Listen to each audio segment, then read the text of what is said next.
अस्सलाम वालेकुम। मेरा नाम डॉक्टर शुभनिसा सुमरो है। I am associate professor and basically belong to the Mahar Medical College and having private practice at Hira Medical Center, Sakhar.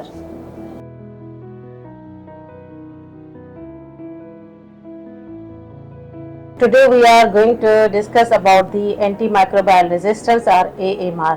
तो AMR को समझने के लिए हमें पहले ये देखना पड़ेगा बेसिकली कि ये है क्या और किस वजह से हो रहा है। बेसिकली ये इस तरह से होता है कि ये it is because of the bacterial infection. उसको समझने के लिए हमें देखना पड़ेगा कि बैक्टीरियल इन्फेक्शन क्या है। बैक्टीरियल इन्फेक्शन मोस्टली जो है ना वो मुख्तलिफ ऑर्गेनिजम्स की वजह से होता है और ये आपको बॉडी में कहीं भी हो सकता है।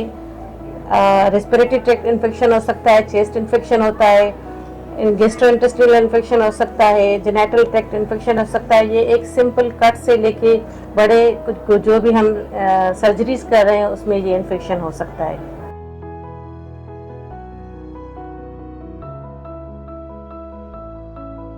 बैक्टीरियल इन्फेक्शन जब जिस्म में दाखिल हो सकता है, किसी भी ज़रिए से दाखिल हो, स्किन के ज़रिए दाखिल हो, मुंह के ज़रिए दाखिल हो या किसी वजह से लगने के थ्रू दाखिल हो रहा है, तो ये हमें नुकसान पहुंचा सकता है। अब ये इन्फेक्शन जो बैक्टीरिया की वजह से हो सकता है वो डिपेंड करता है कि इन्फेक्शन कितना है, आइदर वो माइल्ड है, मॉडरेट है या सीवियर है, और उसको हम किस तरह से ट्रीट कर सकते हैं।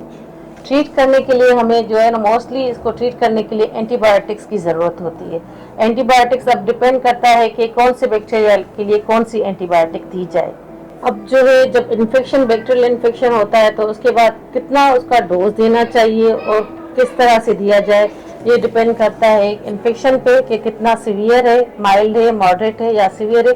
दूसरा डिपेंड करता है कि पेशेंट का वेट कितना है, उस पर डिपेंड करता है, और उसके अलावा इस चीज़ पे भी डिपेंड करता है कि हम किस चीज़ के लिए दे रहे हैं, क्योंकि ज़रूरी नहीं है कि एक जो एंटीबायोटिक हम दे रहे हैं वो जो है अगर रेस्पिरेटरी ट्रैक्ट के लिए दे रहे हैं तो वो किसी दूसरे ट्रैक्ट के लिए भी वर्क करे। इसलिए हर जिस्म के हिस्से के लिए या बीमारी के हिसाब से अलग अलग एंटीबायोटिक उनके हिसाब से दी जा सकती है।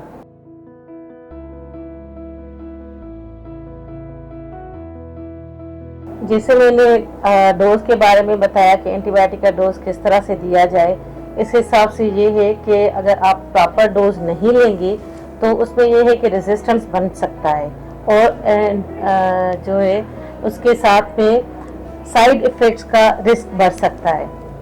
और ये साइड इफ़ेक्ट जैसे कॉमन साइड इफ़ेक्ट्स होते हैं, इसकी नाजिया होती है, वोमिटिंग होती है, या किसी किसी को इंटेस्टाइनल प्रॉब्लम हो जाता है, तो ये कॉमन साइड इफ़ेक्ट्स हैं, इसको ट्रीट किया जा सकता है। और ये ड्रग्स के अगर प्रॉपर डोज में ना दिया जाए तो ये हो सकते हैं।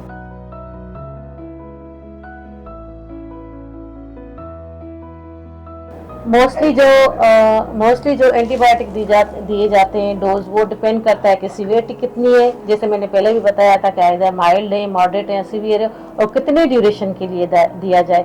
अगर सीवियर इन्फेक्शन होता है तो उसमें हम 7 से 14 दिन तक एंटीबायोटिक देते हैं।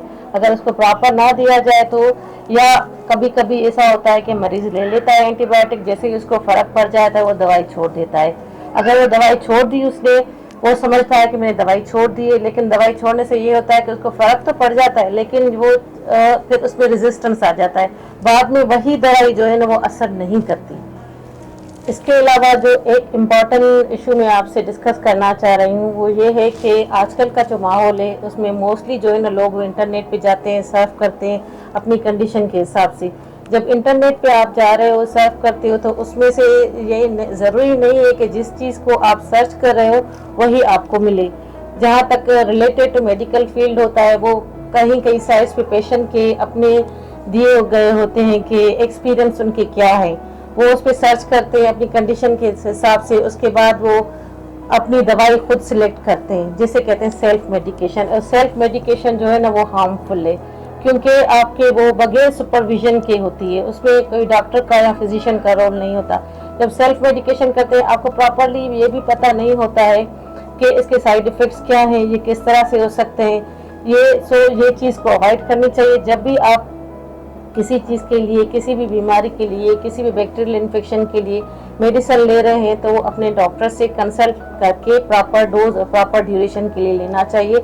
नहीं तो वही चीज़ जो आपको आज फ़ायदा पहुंचा रही है वही चीज़ आपको नुकसान पहुंचाएगी।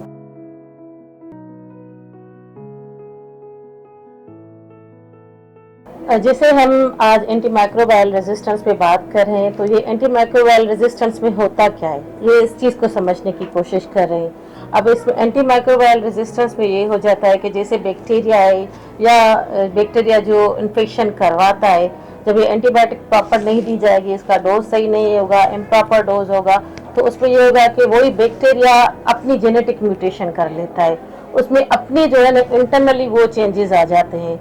उस वजह से ये फिर जो है ना वो इतना वो जो एंटीबायोटिक उस पर्टिकुलर माइक्रो ऑर्गेनिज्म के अगेंस्ट दी जा रही है वो उस पर असर नहीं करती। इसके बाद अगर आप इस बात को सोचें कि वही एंटीबायोटिक जो आपने ली है और वो प्रॉपर डोज में नहीं दी, अगर उसको उसी इन्फेक्शन के लिए दोबारा लिया जाएगा तो वो उस पर इतना असर नहीं करेगी, क्योंकि उसमें बैक्टीरिया वो अपनी इतनी चेंजेस कर चुका होता है कि वो वही मेडिसिन जिसने पहले असर किया था वो दोबारा नहीं करेगी असर। सो इन चीज़ों से आपको बचना चाहिए और जो है ना वो सेल्फ मेडिकेशन नहीं करनी चाहिए और प्रॉपर डोज लेना चाहिए और अपने डॉक्टर की हिदायत के मुताबिक लेना चाहिए।